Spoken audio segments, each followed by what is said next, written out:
Hello my dear friends, welcomes you all. Friends, हम लोगों ने यहाँ पर कुछ दिनों पहले ये प्रोडक्शन इंजीनियरिंग की क्विक रिवीजन सीरीज स्टार्ट करी थी। तो जल्दी से आप हमारा channel Unacademy GATE mechanical subscribe कर लीजिए, क्योंकि यहाँ इस चैनल पे आपको इंडिया के लीडिंग फैकल्टीज का एक ग्रुप ऑफ पूल मिलने वाला है। एक ग्रुप ऑफ फैकल्टीज मिलने वाली हैं जो कि आपको एवरी डे कई सारे अच्छे अच्छे टॉपिक्स पे काफी सारा नॉलेज आपके साथ शेयर करते रहेंगे, वो भी पूरी तरीके से फ्री ऑफ कॉस्ट। जी हाँ दोस्तों, इकलौता ऐसा यूट्यूब का चैनल अन अकेडमी गेट मैकेनिकल है जहां पर आपको एवरी डे ये 8-9 फैकल्टीज की टीम एवरी डे आपको गाइड करती रहेगी और एवरी डे आपके साथ काफी सारी डेटा आपके साथ शेयर करती रहेगी, वो भी पूरी तरीके से free of cost.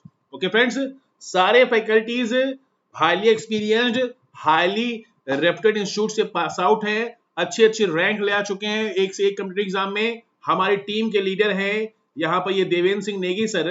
Devendra Singh Negi sir, बहुत सारे लोग इनको जानते हैं कि ये इकलौते उन लोगों में से हैं जो कि दो बार गेट एग्जाम में एक्सी के गेट एग्जाम में ऑल इंडिया रैंक 1 लेकर के आ चुके हैं। Okay friends, all India rank 1 लेकर आ चुके हैं दो बार, और बहुत ही चुनिंदा लोगों में से हैं, टीचिंग इंडस्ट्री के उन चुनिंदा लोगों में से हैं जो कि दो बार गेट एग्जाम में रैंक 1 लेकर के आए हों। ओके फ्रेंड्स, ऐसे ही वीरेश मनोचा सर, अप्रूप राव सर, अमित दीक्षित सर, ये एक तिकड़ी है, बहुत ही खतरनाक टीचरों का, एक बहुत ही तगड़े टीचरों का एक कॉम्बिनेशन है। आलोक झा सर, विशाल शर्मा सर और पल्लव गौड़ सर, ये भी बहुत ही शानदार टीचर हैं अपने अपने सब्जेक्ट के। शर्मा सर के बारे में, NLN शर्मा सर के बारे में तो पूछना ही नहीं है, ये तो सबसे धुरंधर लोगों में से एक हैं। तो ठीक है फ्रेंड्स, ये आपको 8-9 लोगों की टीम आपके साथ जुड़ी रहेगी और आपको एक से एक मटेरियल मिलता रहेगा। तो जल्दी से हमारे चैनल को सब्सक्राइब कीजिए, और ये है मेरा ब्रीफ प्रोफाइल फ्रेंड्स। और अगर आप अन अकेडमी का प्लस का कोई कोर्स ज्वाइन करना चाहते हैं, अन अकेडमी प्लस पे कोई कोर्स ज्वाइन करना चाहते हैं, तो मेरा कोड सर्वेश 10 या सर्वेश 11 का आप यूज कर सकते हैं। सर्वेश 10 या सर्वेश 11 का आप यूज कर सकते हैं, जिससे आपको 10% का इंस्टेंट डिस्काउंट मिलेगा। ठीक है फ्रेंड्स, देखिए दोनों ही कोड, कोई भी कोड यूज करें, दोनों ही कोड से आपको 10% का ही डिस्काउंट मिलना है। तो ऐसा कोई कंफ्यूजन वाली बात नहीं है कि सर सर्वेश 10 से 10% मिलता है तो सर्वेश 11 से क्या कुछ दूसरा है क्या, ऐसा कुछ नहीं है। दोनों से ही 10% का डिस्काउंट मिलता है। वो थोड़ा मेरे पास इतने सारे लोग जुड़ रहे हैं मेरे साथ कि क्या नाम है, ऑर्गेनाइजेशन को मेरे लिए 2 नंबर ये करने पड़े हैं, देने पड़े हैं। तो इस टाइप से है, ऑर्गेनाइजेशन पॉलिसी की वजह से ये चीजें मुझे 2 नंबर मिले हैं। ओके फ्रेंड्स, अदरवाइज आपको एज ए स्टूडेंट जो फायदा होगा वो दोनों वो सेम ही होता है। ओके फ्रेंड्स, तो देखिए कल हम लोग स्टार्ट करते हैं अपना आज का सेशन। और कल हम लोगों ने मेटल कटिंग स्टार्ट करी थी। मेटल कटिंग के बारे में हमने ये इसके बेसिक्स देखे थे और टाइप्स ऑफ कटिंग का डिस्कशन किया था। अब अगला टॉपिक हम लोग देखते हैं, आज का टॉपिक।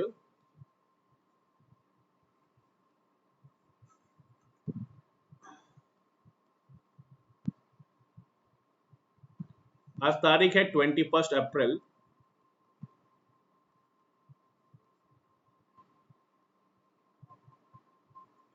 तो फ्रेंड्स देखिए, यहां पे हमारा टॉपिक क्या है, forces on single point cutting tool.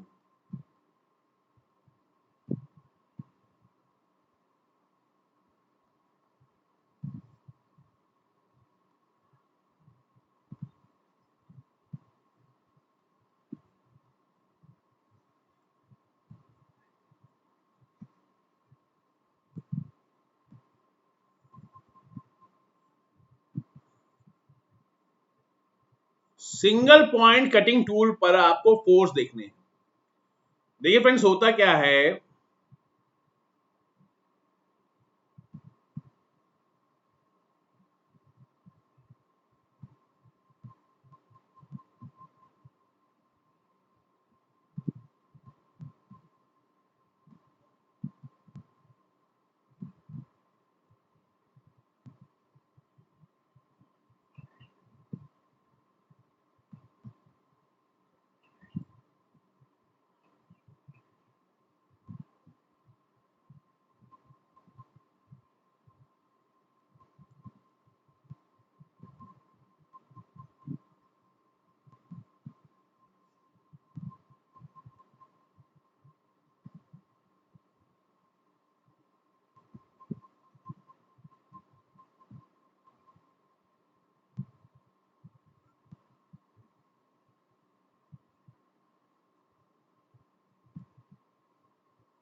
इस तरीके से फ्रेंड्स हमने क्या किया होता है कि इस तरीके से हमने एक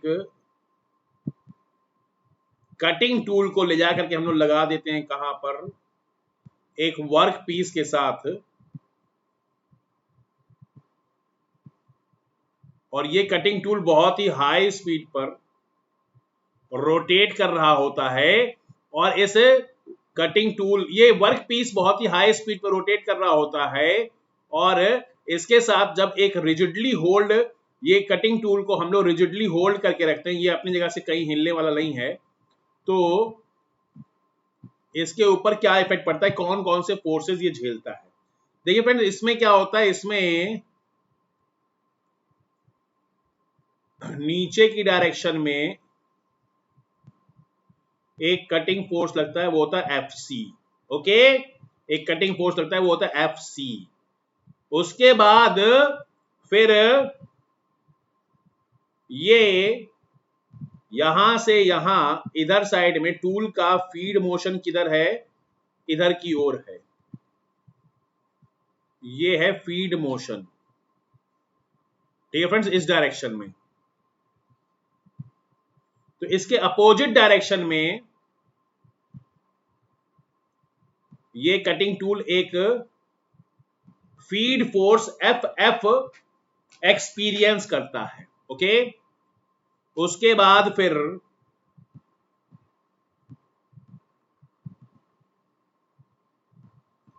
this is the axis of work piece. तो यहां पर एक्सिस से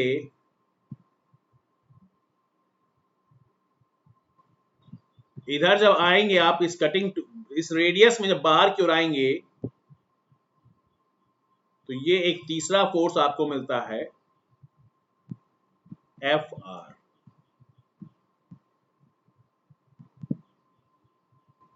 ओके,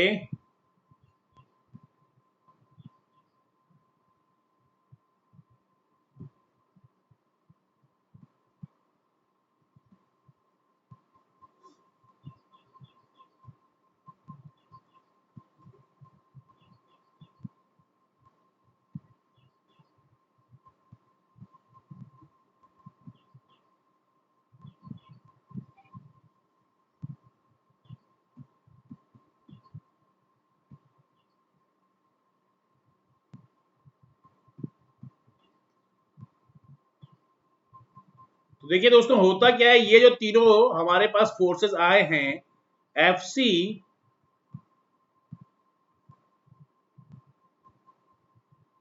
FF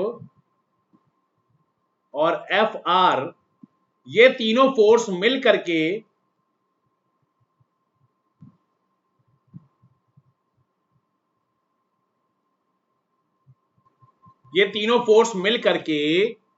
ये है FC, ये है FR और ये है FF, ये तीनों फोर्स मिल करके एक पैरेलल पाइप बनाते हैं। और होता क्या है, अब देखिए फ्रेंड्स, एक बात का खास ख्याल रखिएगा कि हम लोग देख रहे हैं क्या, हम लोग स्टडी कर रहे हैं forces on single point cutting tool. कई बुक्स में ये forces by single point cutting tool दिया रहता है, तो सारी चीजें जस्ट अपोजिट रहती हैं। ओके, लेकिन हम लोग यहाँ फोर्सेस ऑन देख रहे हैं, तो ये FC, ये नीचे की ओर आपको दिख रहा है, ये क्या हो गया, FC आपको हो गया, ये हो जाता है cutting force.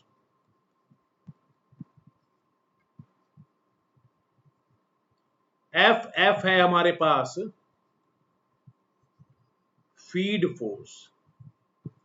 Okay, after that FT है, नहीं FR है, FR is the radial force, it is the radial force। Okay friends, तो ये तीन फोर्सेस एक्सपीरियंस करता है कोई भी कटिंग टूल। तो टोटल अगर देखें हम लोग, टोटल देखें तो टोटल जो ये जो सरफेस है, ऊपर वाली जो टॉप लेवल की जो सरफेस है, इसका नेमिंग करा दूं मैं ABCD।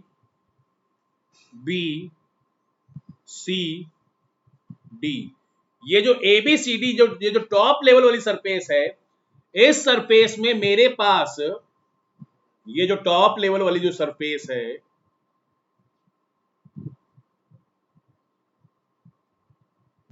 इसको मैंने अलग से बना लिया है यहां पे। ओके, एक है ए, बी, सी और डी।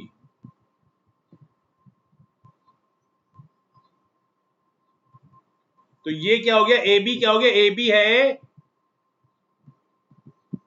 ए बी का मतलब क्या हुआ, ये हुआ एफ एफ फीड फोर्स, और ए डी का मतलब हुआ एफ आर रेडियल फोर्स। तो इन दोनों का एक रिजल्टेंट आएगा,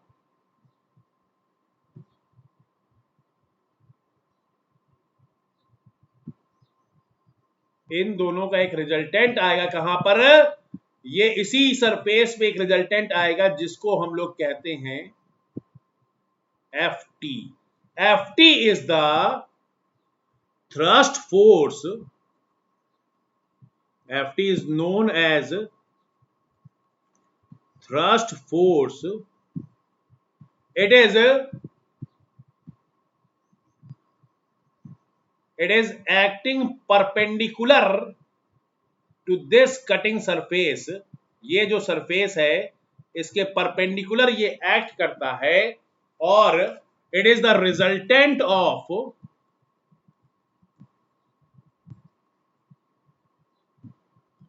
it is the resultant of ff and fr।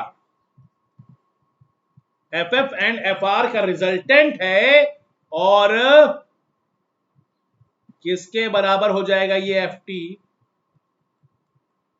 ft will be equal to ff square plus fr square. Okay friends, तो ये आपको मिल गया थ्रस्ट फोर्स, रिजल्टेंट मिल गया एफ एफ का स्क्वायर प्लस एफ आर का स्क्वायर, ये है थ्रस्ट फोर्स। और इन तीनों फोर्स का रिजल्टेंट क्या है,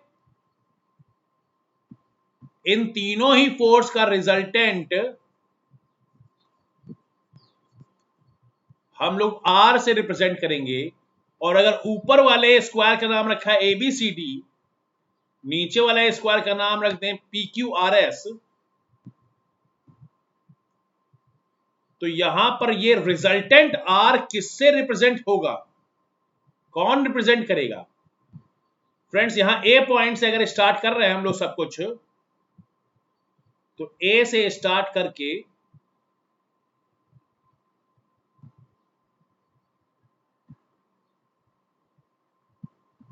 यहां हमें आर वाले पॉइंट तक आना होगा। A R will represent the resultant of all three forces। R मतलब क्या, resultant of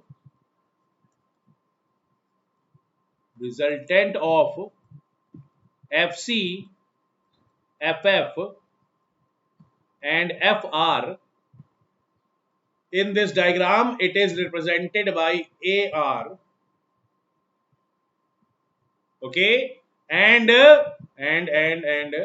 it will be equal to, its magnitude will be equal to fc square plus में ff स्क्वायर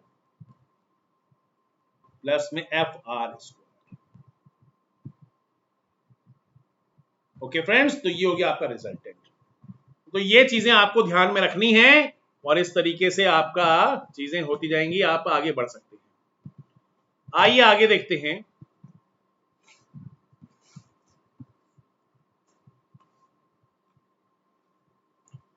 यहां पे friends होता क्या है, हेडिंग डालिए thermal aspect.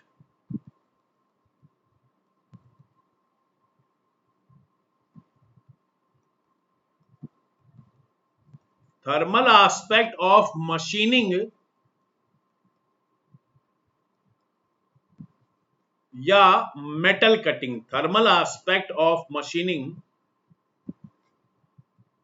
या फिर मेटल कटिंग। इसमें क्या होता है फ्रेंड्स कि जो टोटल हीट जो जनरेट होती है कटिंग ऑपरेशन के दौरान, जो टोटल हीट जनरेट होती है उसका एक बड़ा हिस्सा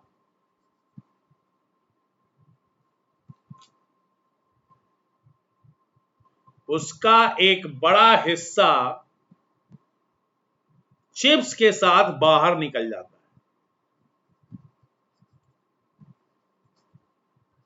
उसका एक बड़ा हिस्सा चिप्स के साथ उस कटिंग जोन से बाहर निकल जाता है। फिर इस हीट का एक और बड़ा हिस्सा ये कटिंग टूल में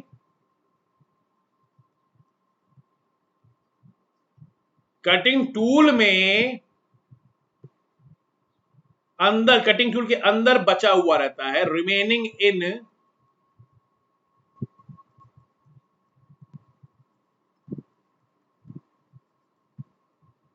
कटिंग टूल। उसके बाद फिर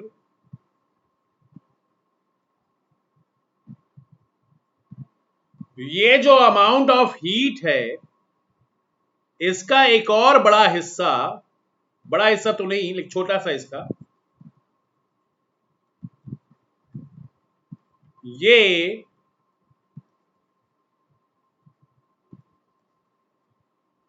ये चिप्स में पास हो जाता है। ओके,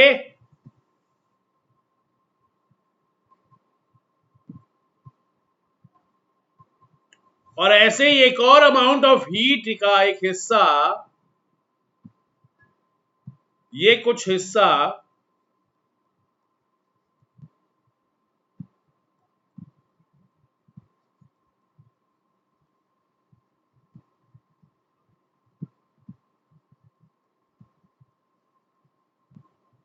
ये सराउंडिंग में रेडिएट हो जाता है। ठीक है फ्रेंड्स, तो देखिए हो क्या रहा है, होता क्या है कि आपने ये डायग्राम देखा होगा अक्सर,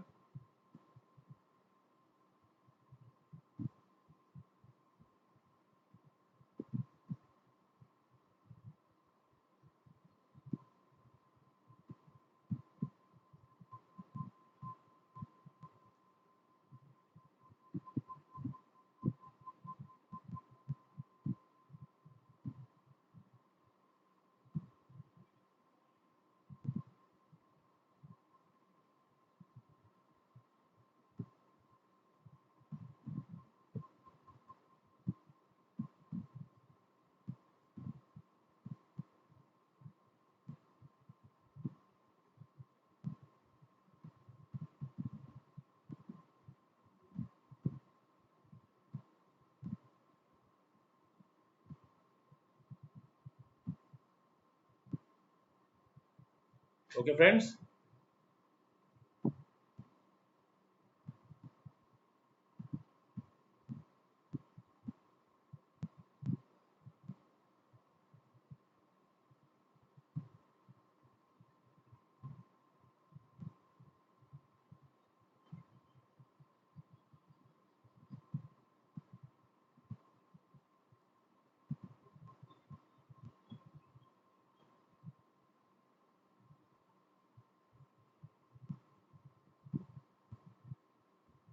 ओके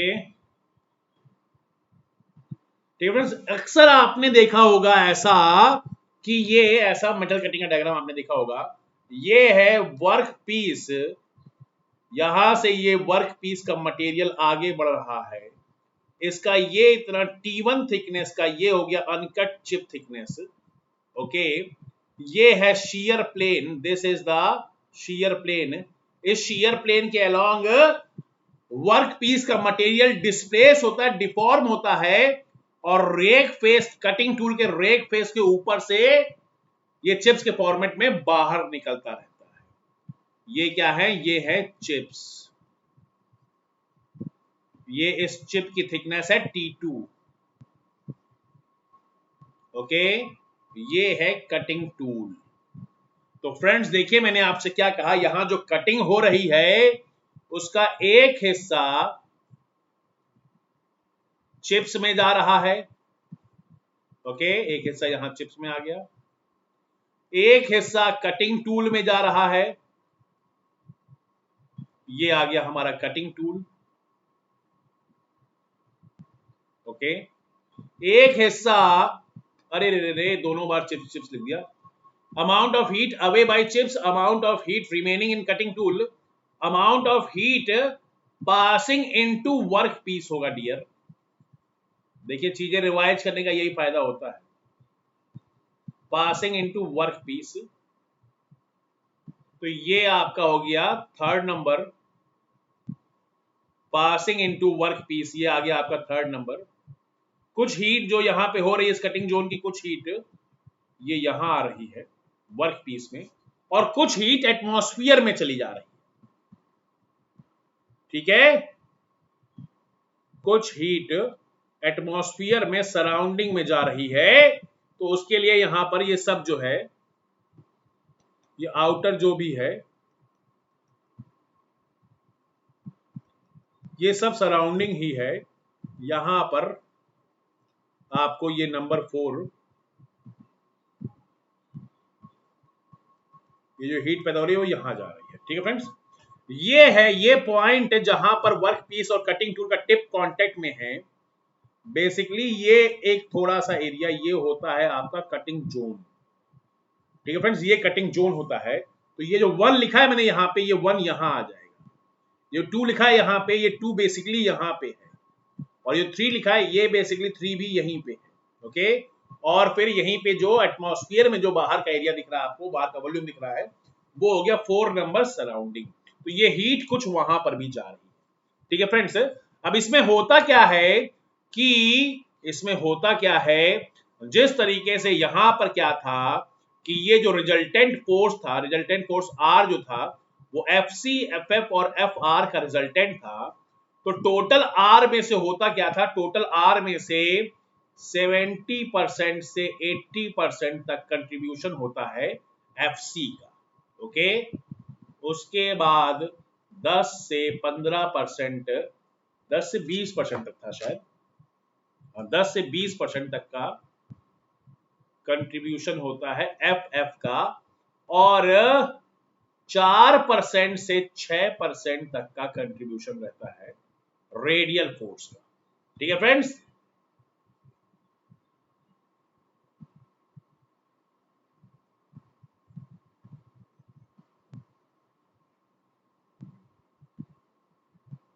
ओके फ्रेंड्स, ऐसा कुछ रहता है। तो ऐसा आपको देखने को मिलता है। अब देखिए क्या हो रहा है फ्रेंड्स, क्या हो रहा है कि यहां पर ये जो कटिंग हो रही है, इस कटिंग की वजह से, इस मेटल कटिंग की वजह से यहां पर 3 जोन बनते हैं। यहां पर 3 जोन बनते हैं इस मेटल कटिंग ऑपरेशन की वजह से। यहां पर 3 जोन बनते हैं। ये जो मैंने आपको बताया, सबसे पहला जोन क्या बनता है, या चलिए आगे वाले नेक्स्ट नेक्स्ट पेज पर आते हैं।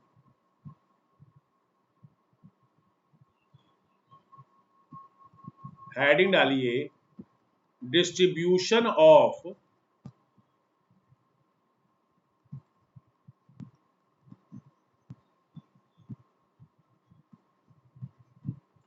गिवन एनर्जी इन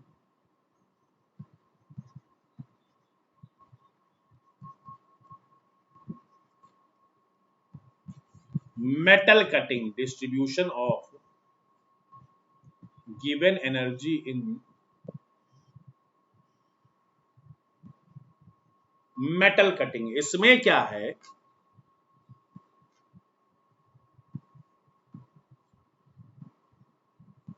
ये आपका हो गया वर्क पीस,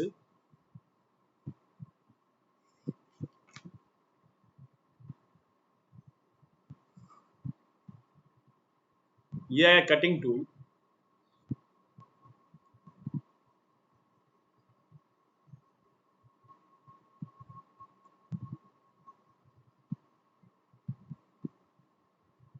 और ये हो गया चिप।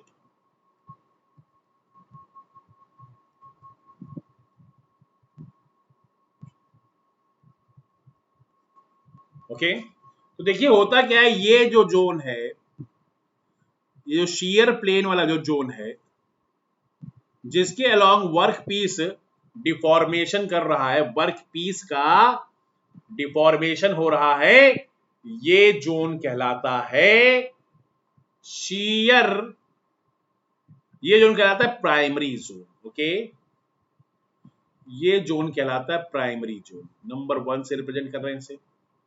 उसके बाद आप देखिए होता क्या है, ये जो चिप बाहर निकलती है, ये चिप शेयर प्लेन के अलोंग डिफॉर्म होने के बाद पहले तो कुछ देर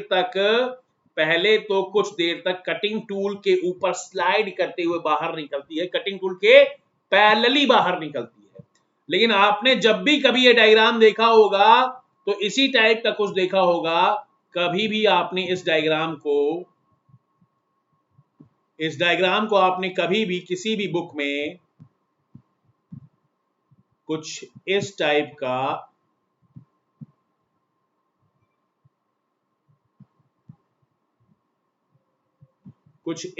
डायग्राम कभी भी नहीं देखा होगा कि चिप निकल रही है और एकदम स्ट्रेट में चलती चली जा रही है, ऐसा कभी नहीं देखा होगा। ऐसा नहीं देखा होगा फ्रेंड्स आपने, ये डायग्राम गलत है, ये सही चीज है। ये चिप निकलती है और थोड़ी दूर सीधा चलने के बाद, थोड़ी दूर स्लाइड करने के बाद फिर से दूसरी बार डिफॉर्म होती है, और ये जो दूसरी बार जो डिफॉर्मेशन हो रहा है चिप का, ये कहलाता है secondary deformation zone. Okay friends, ये कहलाता है सेकेंडरी डिफॉर्मेशन जोन। और यहां पर जहां पर कटिंग टूल और वर्क पीस आपस में कांटेक्ट में आ रहे हैं, ये तीसरा जोन है, tool work contact zone. Tool work contact zone. Okay, tool work contact zone. तो हम लोग इस मेटल कटिंग को कराने के लिए, इस टर्निंग प्रोसेस को कराने के लिए लेथ मशीन के द्वारा जो भी एनर्जी खर्च करते हैं, उस एनर्जी का जो डिस्ट्रीब्यूशन होता है वो इन 3 जोन में होता है। पहला जोन है primary zone. Okay, first zone is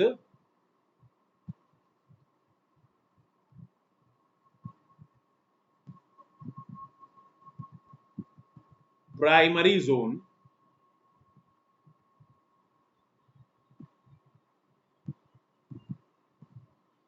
okay, या प्राइमरी डिफॉर्मेशन जोन कहते हैं यार, सॉरी,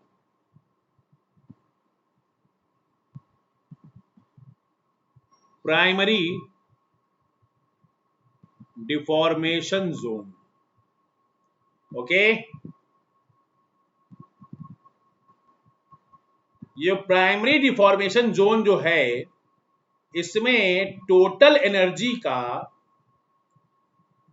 एनर्जी जो दी जाती है कटिंग के लिए, उसका एक बहुत बड़ा हिस्सा, लगभग 70 से 85% तक का या 80% तक का हिस्सा यहां पर इस प्राइमरी डिफॉर्मेशन जोन में लगता है। मतलब कि शीयर प्लेन, जो शीयर प्लेन है, शीयर प्लेन के अलोंग डिफॉर्मेशन होने में, यानी कि अनकट चिप से चिप को कट चिप में चेंज होने में अच्छी खासी एनर्जी कंज्यूम हो जाती है। ठीक है फ्रेंड्स, ये ऐसा क्यों हो रहा है? ये आपका जो प्लास्टिक डिफॉर्मेशन है उसकी वजह से ऐसा। ओके, ये प्लास्टिक डिफॉर्मेशन की वजह से होता है। इसका रीजन लिखना चाहें तो लिख लें, प्लास्टिक डिफॉर्मेशन। प्लास्टिक डिफॉर्मेशन आपको कराना पड़ रहा है मेटालिक वर्क पीस का, इसीलिए इतनी ज्यादा एनर्जी कंज्यूम हो रही है। ओके, सेकेंड नंबर जोन आता है हमारे पास, ऑब्वियसली पहला था प्राइमरी जोन, तो दूसरा है secondary deformation zone. Secondary deformation zone का मतलब क्या? ये आपको रेक सरफेस की बात कर रहा है, रेक फेस की बात कर रहा है। टोटल एनर्जी में से 10 से 20% यहां पर कंज्यूम होती है, और इसमें इसका रीजन क्या होता है? सेकेंडरी डिफॉर्मेशन क्यों होता है? बाहर निकलने पे जो फ्रिक्शन हो रहा है, उस फ्रिक्शन की वजह से ये सेकेंडरी डिफॉर्मेशन हो जाता है, due to friction between chip and rake surface.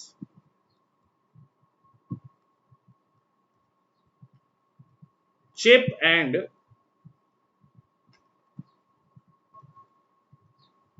Rake surface.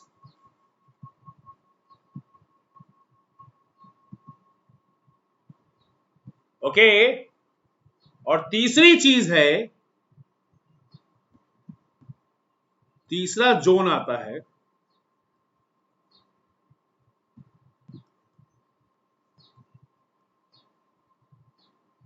Work tool contact zone. Work tool contact zone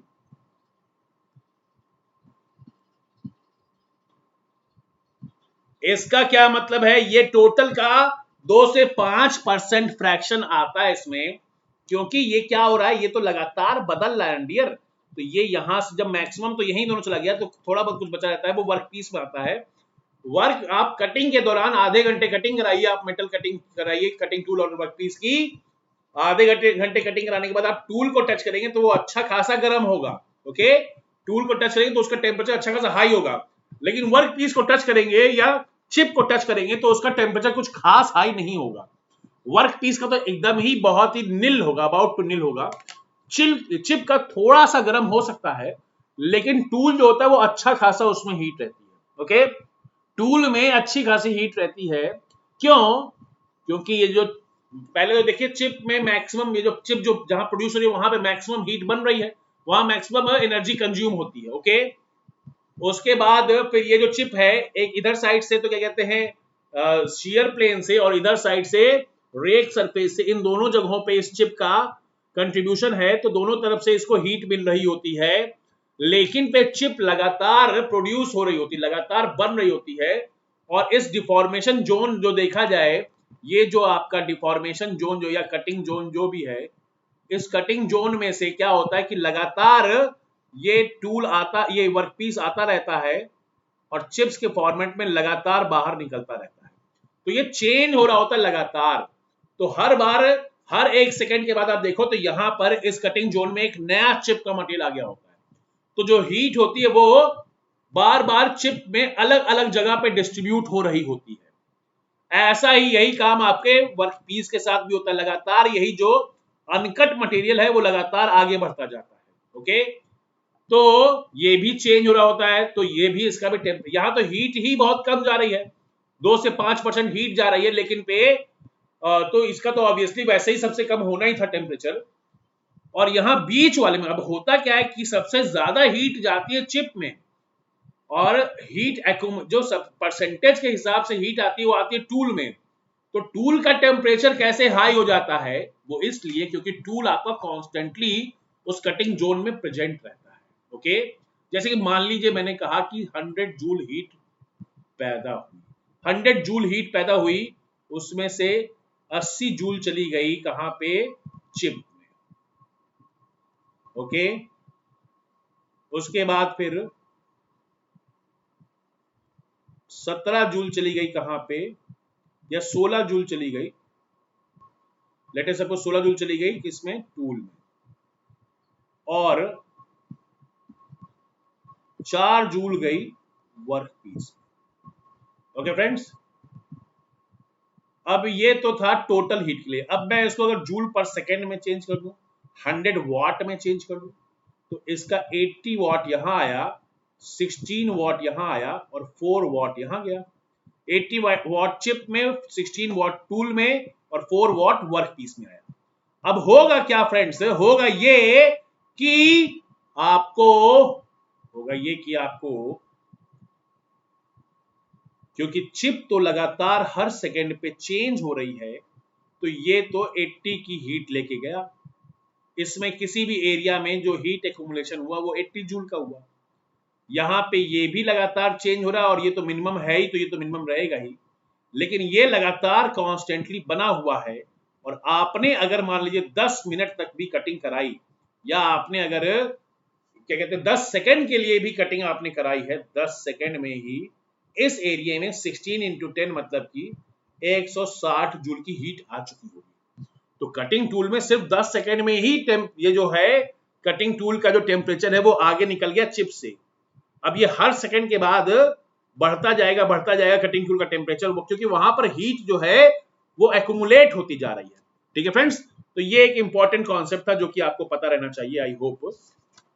चलिए फिर तब और आगे बढ़ते हैं और एक टॉपिक डिस्कस कर लेते हैं, टाइप्स ऑफ चिप्स। एक और टॉपिक डिस्कस कर लेते हैं, types of chips. Types of chips अगर देखें हम लोग,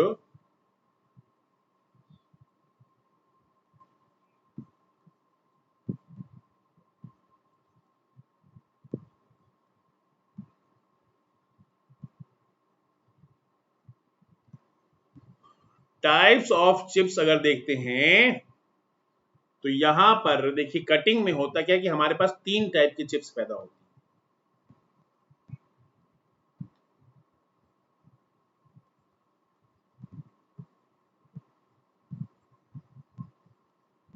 पहला तो कंटिन्यूअस चिप्स, दूसरा discontinuous chips,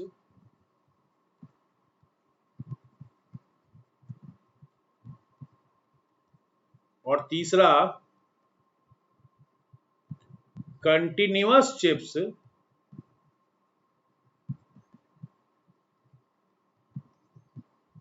with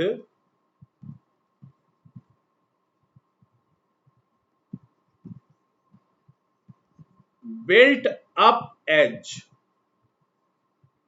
okay, with built up edge. Okay friends, तो यहां पर क्या होता है, देखिए होता क्या है, अगर मैं एक टेबल बनाऊं कि कौन सी चिप कैसी क्या होती है,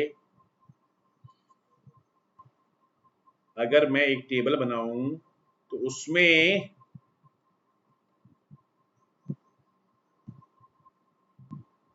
ये हो गई आपकी कंटिन्यूअस चिप का टेबल,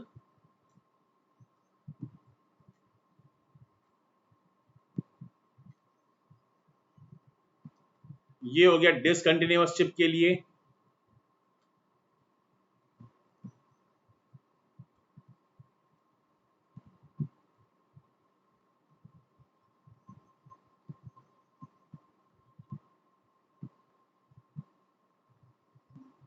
तो देखिए फ्रेंड्स कंटिन्यूअस चिप्स का जो डायग्राम आपका बनेगा वो कुछ इस टाइप से होता है।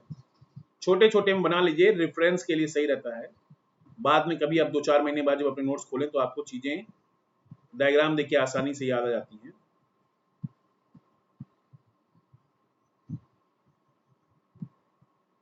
ठीक है, तो ये हो गया वर्क पीस, ये हो गया टूल, और ये हो गया चिप। लगातार कंटिन्यूअसली चिप बाहर निकलती रहती है। डिसकंटिन्यूअस चिप में क्या होता है,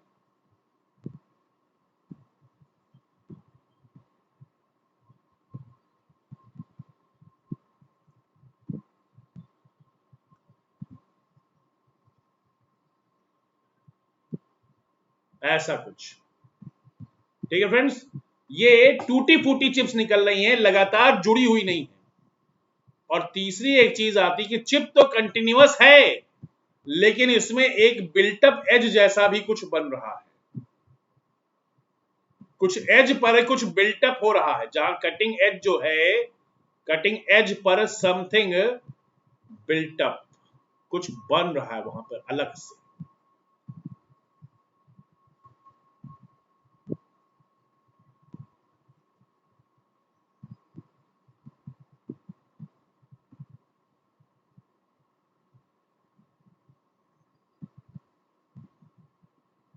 ओके फ्रेंड्स, यहां ये जो कटिंग एज है, यहां पर समथिंग फॉर्मेशन हो रहा है जिसकी वजह से यहां पर ये जो चिप है, यहां पर ये जो चिप है और ये जो वर्क पीस है, मान लिया यहां तक वर्क पीस है, तो ये वर्क पीस पे भी थोड़ा सा कुछ एक्स्ट्रा मटेरियल आ रहा है, चिप पे भी कुछ एक्स्ट्रा मटेरियल आ रहा है। ठीक है फ्रेंड्स, तो ये तो हमने इनका डायग्राम बना दिया, इससे आपको ये चीजें हमेशा याद रहेंगी। कभी भी आप अपने नोट्स को खोल के देखेंगे तो आपको ये चीजें हमेशा याद रहेंगी। अभी देखिए क्या है कि यहां पर हम लोग देख लेते हैं कि कंटिन्यूअस चिप बनाने के लिए कौन कौन से कंडीशन की रिक्वायरमेंट होती है। ऐसे ही डिसकंटिन्यूअस चिप के लिए क्या क्या रिक्वायरमेंट्स होती हैं, ऐसे ही continuous chips with built up edge के लिए क्या क्या रिक्वायरमेंट्स होती हैं। तो अगर मैं मटेरियल देखूं, उसके बाद मैं रेक एंगल देखूं, रेक एंगल मैंने बताया था कटिंग टूल का वो वाला सरफेस, ये टॉप वाला सरफेस जिसके ऊपर से चिप स्लाइड करते हुए निकलता है, वो होता है रेक सरफेस। और वर्टिकल के साथ इस रेक सरफेस का जो एंगल बनता है, ये एंगल कहलाता है रेक एंगल। इसको अल्फा से रिप्रेजेंट करते हैं। ये दो टाइप का होता है, बैक रेक एंगल और साइड रेक एंगल। आगे चल के देखेंगे कि क्या क्या होता है इसमें, पॉजिटिव निगेटिव भी आते हैं, सब कुछ आगे देखेंगे। अभी ये देख लीजिए, material, rake angle, speed, feed and depth of cut, ये कुछ चीजें हैं, अलग अलग रिक्वायरमेंट आपको देखनी होती हैं।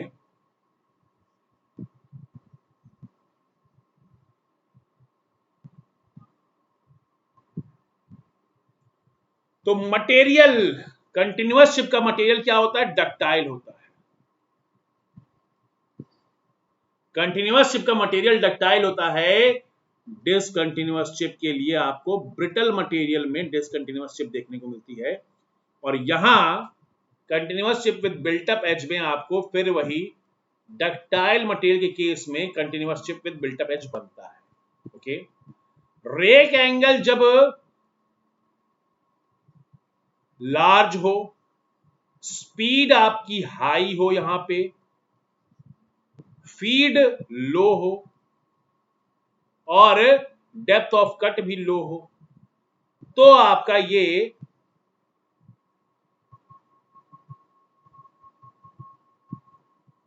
कुछ ऐसा बनता है। ये speed, feed, depth of cut और मटेरियल, ये सब चीजें रहती हैं। आगे अगर आप देखें डिसकंटिन्यूअस चिप के लिए देखें तो rake angle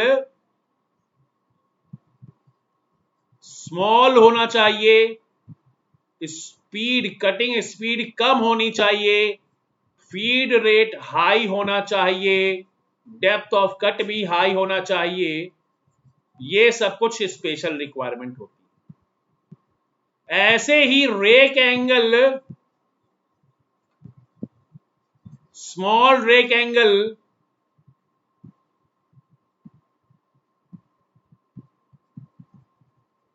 low speed,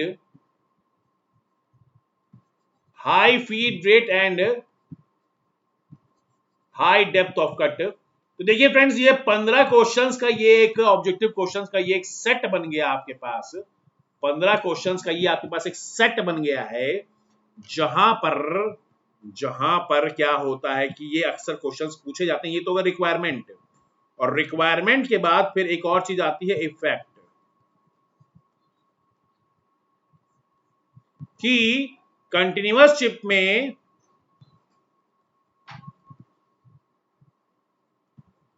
cutting tool पर फोर्स कैसे लगते हैं, पावर कैसा कंजम्पशन होता है, या फिर टूल लाइफ कैसी रहती है डिसकंटिन्यूअस चिप के मामले में। और जैसा कि मैं पहले ही बता चुका हूं कि टूल लाइफ और सरफेस फिनिश एक दूसरे से रिलेटेड इशू हैं, तो इसके बारे में भी अक्सर क्वेश्चंस पूछ लिए जाते हैं।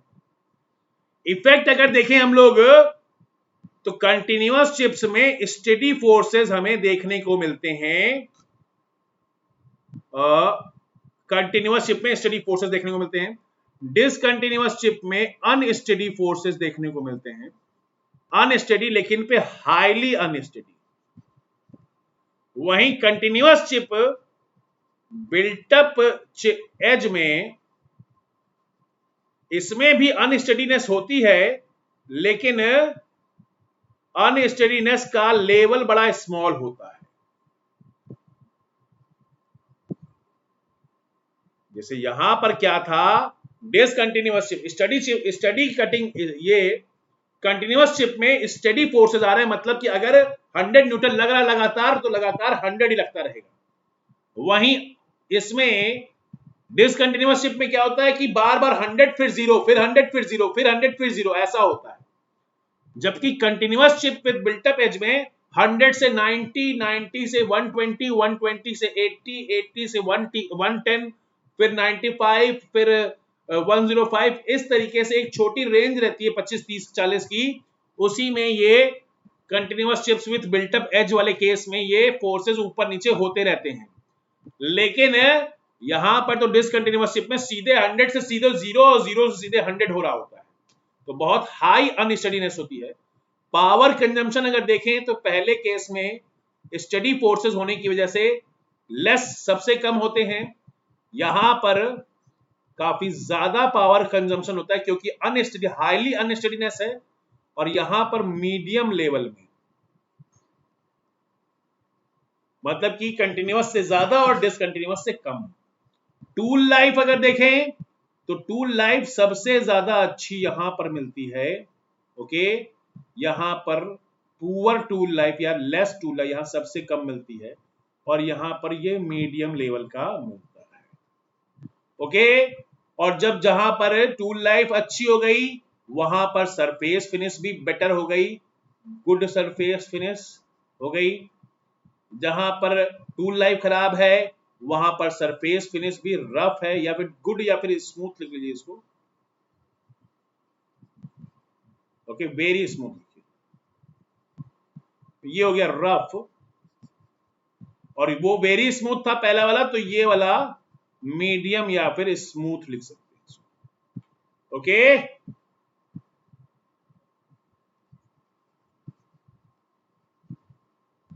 ऐसा लिख लीजिए। ठीक है फ्रेंड्स, तो ये आपका आ गया टोटल आपके पास, ऊपर में 5 रिक्वायरमेंट और नीचे में 4 इफेक्ट, तो ये 9 आपके पास पैरामीटर्स 3 अलग अलग केसेस में आ गए। 27 ऑब्जेक्टिव क्वेश्चंस यहां एक ही इस स्लाइड में आपको दिख रहे हैं। बहुत इंपॉर्टेंट चीज है, अक्सर ये क्वेश्चंस पूछे जाते हैं कई जगहों पर, तो इनके कॉम्बिनेशन बना के भी पूछ लिए जाते हैं। तब तो 27 से भी ज्यादा चीजें हो गई आपके पास, कि कभी पूछ लिया कि भाई डिसकंटिन्यूअस चिप के लिए रेक एंगल कैसा होना चाहिए और टूल लाइफ कैसी मिलेगी, तो लो भाई बताओ अब कि रेक एंगल डिसकंटिन्यूअस चिप के लिए स्मॉल होना चाहिए और इस केस में टूल लाइफ थोड़ी कम मिलेगी। ठीक है, तो ऐसे क्वेश्चंस भी कॉम्बिनेशन बना के भी पूछे जा सकते हैं, तो आपको आने चाहिए। तो ठीक है फ्रेंड्स, आज के लेक्चर को यहीं पे रोकते हैं, कल फिर मिलेंगे। तब तक के लिए wish you good luck and thank you.